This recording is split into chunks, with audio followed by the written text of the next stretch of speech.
जैसा कि last part में हमने देखा था, गोल्डन बीस्ट लगातार नॉर्थ अमेरिका के सारे वॉर बेस को डिस्ट्रॉय कर रहा था, जिस पर एल्डर सोकोलोव गोल्डन बीस्ट को एक्सप्लोड करने को कहते हैं और मैक्सिमम मेंबर इस प्लान से एग्री थे क्योंकि उनके पास कोई दूसरा रास्ता नहीं था। एल्डर सोकोलोव कहते हैं क्योंकि इस बीस्ट की स्पीड बहुत ही फास्ट है तो ये हाइड्रोजन बॉम्ब को भी डॉज कर सकता है, इसलिए हमें इसके सामने या फिर इसके मुंह में एक्सप्लोजन करना होगा और हाइड्रोजन बॉम्ब बहुत ही पावरफुल एक्सप्लोजन है तो इससे गोल्डन बीस्ट का बच पाना काफी मुश्किल है। इतना कहते ही वो फिर से ड्रिंक करते हैं। अब आगे फिलहाल के लिए ये मीटिंग यहीं पे खत्म होती है। लुओफेंग फौरन ही ग्रेविटी रूम से टेलीपोर्ट होता है। इधर सुजिन टेलीविजन देख रही थी, तभी लुओफेंग कहता है, सुजिन अभी समझाने का टाइम नहीं है, तुम फौरन ही मेरे साथ चलो, मुझे अपने फैमिली को भी साथ में लेना है। सुजिन कहती है ठीक है। वो समझ जाती है कि जरूर कुछ तो बुरा हुआ है। आगे वो दोनों फाइटर जेट से जाते हैं। लुओफेंग अपने फैमिली को कॉल करता है और कहता है, मॉम आप अभी कहाँ हो, डैड और हुआ कहाँ है, आप सब जहाँ भी हो वहीं रहिए, मैं आप सबको पिकअप कर लूंगा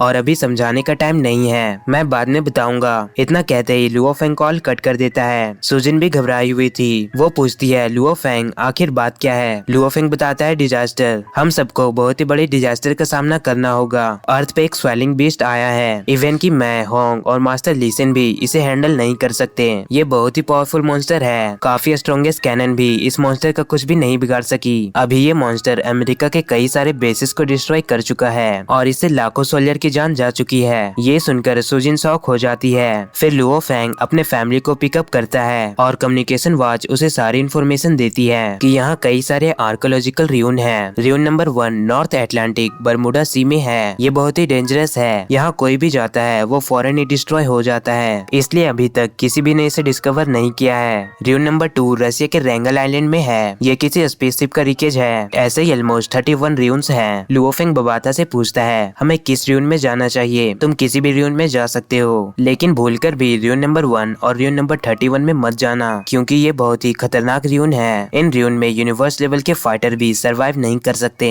ये सुनकर लुओफेंग शॉक हो जाता है। बबाता कहती है, बेहतर होगा कि तुम रियून नंबर 12 या रियून नंबर 3 में जाओ, इन रियून में कम खतरा है। तभी कमांडर जिया का कॉल आता है। वो बताते हैं, लुओफेंग ये मॉन्स्टर काफी तेजी से एशिया की ओर बढ़ रहा है। पहले इसने नॉर्थ अमेरिका के सारे वॉर बेस को डिस्ट्रॉय कर दी और अब ये एशिया की ओर बढ़ रहा है। उसके बाद हमारी बारी आएगी। ऐसा लगता है ये सिर्फ एक वीक में सभी वॉर बेस को डिस्ट्रॉय कर देगा। इससे ह्यूमंस बहुत ही वीक हो जाएंगे और हम इसका सामना भी नहीं कर पाएंगे। लुओफेंग को लग रहा था कि उसके पास 1 मंथ का टाइम है, लेकिन इसके स्पीड को देखकर वो समझ जाता है कि उसके पास बहुत ही कम टाइम है। फिर लुओफेंग जल्दी से अपने फैमिली, सुजिन सबको सेफली घर छोड़ता है और कहता है, मॉम डैड जब तक मैं न कहूँ आप सब घर में ही रहना और अगर सिचुएशन खराब होने लगे तो सब ग्रेविटी रूम में चले जाना। ग्रेविटी रूम को स्टार लेवल फाइटर भी डिस्ट्रॉय नहीं कर सकता, आप सब उसमें सेफ रहोगे। फिर वो बबाता से अपने फैमिली के लिए ग्रेविटी रूम ओपन करने को कहता है। बबाता सबके लिए ग्रेविटी रूम ओपन कर देती है। अब लुओफेंग वापस जा रहा था तो उसके मॉम डैड कहते हैं, लुओफेंग तुम अपना ख्याल रखना और जल्दी वापस आना। लुओफेंग कहता है ठीक है और वो अपने फाइटर जेट से 8000 मीटर पर सेकंड की स्पीड से आगे बढ़ रहा था। वो बबाता से पूछता है, हमें रियून नंबर 12 पहुंचने में कितना टाइम लगेगा।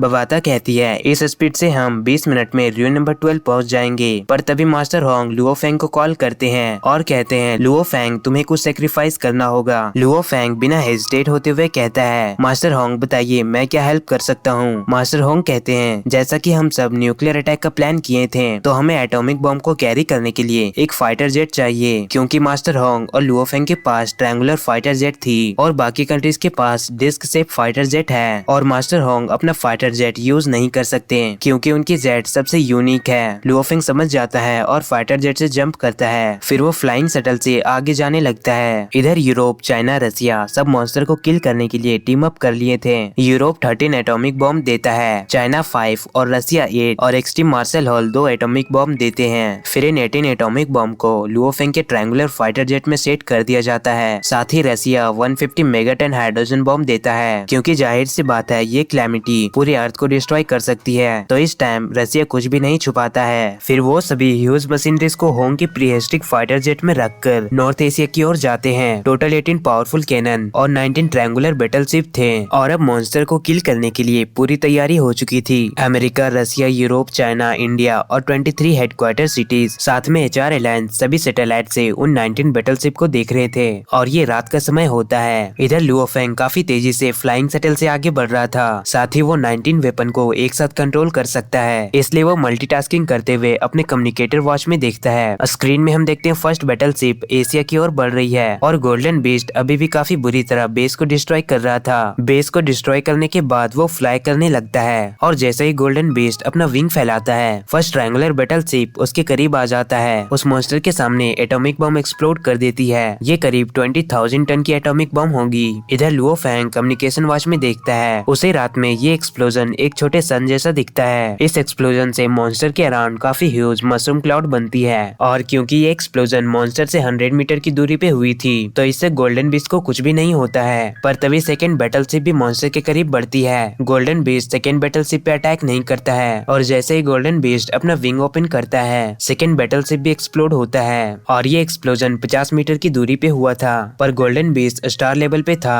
तो उसे इन एटॉमिक बम से कुछ भी फर्क नहीं पड़ता है और ऐसे ही लगातार fourth fifth atomic bomb explosion होता है। लुओ फैंग को रात में काफी सारे ब्राइट सन दिखते हैं और काफी लार्ज अमाउंट में मशरूम क्लाउड फॉर्म होती है। इस मूवमेंट को अर्थ के सारे लाइट सैटेलाइट से देख रहे थे और अब तक लगातार 9 एटॉमिक बम एक्सप्लोड हो चुका था और सभी star traveller fighter China, America, Russia सब सैटेलाइट ब्रॉडकास्ट को देख रहे थे। इधर मशरूम क्लाउड से गोल्डन बीस्ट की सिर्फ आंखें ही दिख रही थी। इतने एटॉमिक बम से गोल्डन बीस्ट की बॉडी थोड़ा सुन हो जाता है, पर असल में उसका बॉडी और भी तेजी से ग्रो हो रहा था। उसकी बॉडी हीट और रेडिएशन को एब्जॉर्ब कर रही थी, इससे गोल्डन बीस्ट की बॉडी इस सिचुएशन में भी सर्वाइव कर सकती है। तभी गोल्डन बीस्ट दूसरे फाइटर जेट को अपने ओर आते हुए देखता है और काफी जोर से चीखता है, साथ ही अपने टेल से उस जेट को डिस्ट्रॉय करने की कोशिश करता है। पर जैसे ही टेल फाइटर जेट के कांटेक्ट में आता है, वो फौरन ही एक्सप्लोड हो जाता है और ये बहुत ही पावरफुल एटॉमिक बम होती है। ये करीब 30,000 टन की एटॉमिक बम होगी। इससे काफी ब्राइट सन की फॉर्मेशन होती है और ये पूरे गोल्डन बीस्ट की बॉडी को कवर कर लेती है। एक्सप्लोजन की शॉक वेव हर डायरेक्शन में फैल जाती है। इधर बबाता लुओ फैंग से कहती है, लुओ फैंग तुम्हारा फाइटर जेट डिस्ट्रॉय हो चुका है। लुओ फैंग कहता है, अगर वो फाइटर जेट डिस्ट्रॉय हो चुकी है तो उसे जाने दो, अब हमें 11th फाइटर जेट को देखना है। और वो अपने वॉच में 11th फाइटर जेट को देख रहा था। बबाता कहती है, लुओ फैंग तुम ऑलरेडी र्यून नंबर 12 में पहुंच चुके हो। लुओ फैंग ओशियन के ऊपर रुकता है और बबाता से कहता है, नीचे जाने से पहले मैं 11th फाइटर जेट को देखना चाहता हूँ, क्योंकि इस बार रियल एक्सप्लोजन होगी। ये 150 मेगाटन की बॉम्ब है। अगर ये गोल्डन बीस्ट के सरफेस पे एक्सप्लोड हुई तो उसका सरवाइव करना काफी मुश्किल है। और सिर्फ लुओ फैंग ही नहीं बल्कि मास्टर होंग, मास्टर ली सेन और सभी कंट्रीज के पीक फाइटर सब घबराए हुए थे कि उनका प्लान सक्सेसफुल रहेगा या नहीं। अगर ये सक्सेसफुल रहा तो ह्यूमैनिटी इस डिजास्टर से सरवाइव कर लेगी और अगर ये फेल हुआ तो ये पूरे ह्यूमैनिटी के लिए एक नाइटमेयर होगा। इधर अमेरिकन हेडक्वार्टर में सभी इस होप के साथ देख रहे थे कि जरूर उनका प्लान सक्सेसफुल रहेगा। इधर रसिया, इंडिया, यूरोप और 23 headquarter cities 11th fighter jet को देख रहे थे और अपने दिल में ही प्रे कर रहे थे कि उनका प्लान सक्सेसफुल रहे। तभी मास्टर होंग, मास्टर ली सेन स्क्रीन पे देखते हैं, फिर एआई वॉइस काउंटडाउन शुरू कर देती है। 23 सेकेंड, 22 सेकेंड ऐसे ही काउंटडाउन चलता है। इधर गोल्डन बीस्ट की पूरी बॉडी एक्सप्लोजन से ब्लैक हो चुकी थी।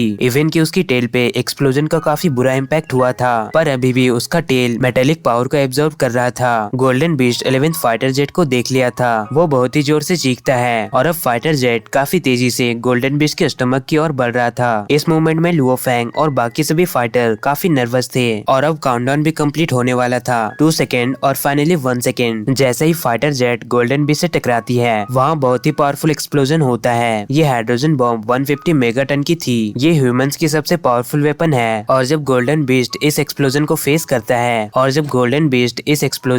करता है वो पहले से और भी ज्यादा पावरफुल हो जाता है। वो फौरन ही वहाँ से हट जाता है क्योंकि वो खतरे को महसूस कर लिया था और हाइड्रोजन बॉम्ब बिल्कुल उसके स्टमक के सामने फटी थी। तो आपको क्या लगता है, क्या गोल्डन बीस्ट इस एक्सप्लोजन से बच पाएगा? कमेंट में जरूर बताएं।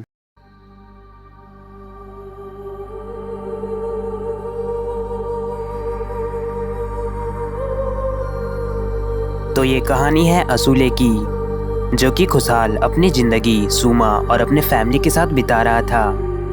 पर ये खुशी कुछ पल में ही तबाही में बदल जाती है। ये असूले का एक डरावना सपना था, बट अनफॉर्चुनेटली ये तबाही उसके रियल लाइफ में भी हो रही थी। असूले घबराकर उठता है और अपने सामने देखता है उसके कबीले के लोग चीखते हुए भाग रहे थे। वो और भी घबरा जाता है और सूमा को उठाता है। अचानक ही सूमा ये सब देखकर घबरा जाती है तभी वहाँ उसकी मॉम आती है। वो कहती है किंगियान ट्राइब के लोग यहाँ आ रहे हैं, इसलिए जल्दी से हमें यहाँ से निकलना होगा। वो असूले के हाथ में एक लियोपार्ड टेल बांध देती है। वो कहती है अगर किंगियान ट्राइब के सोल्जर तुम पे हमला करे तो तुम उन्हें ये टेल दिखा देना, वो लोग तुम्हें छोड़ देंगे। ये सुनकर असूले कहता है मॉम, सब लोग कहते हैं कि मैं एक श्रापित गोस्वान हूँ, क्या ये सच है? और ये सब कुछ मेरे वजह से ही हो रहा है। For more updates, subscribe to our channel, click the show links and enjoy watching the videos.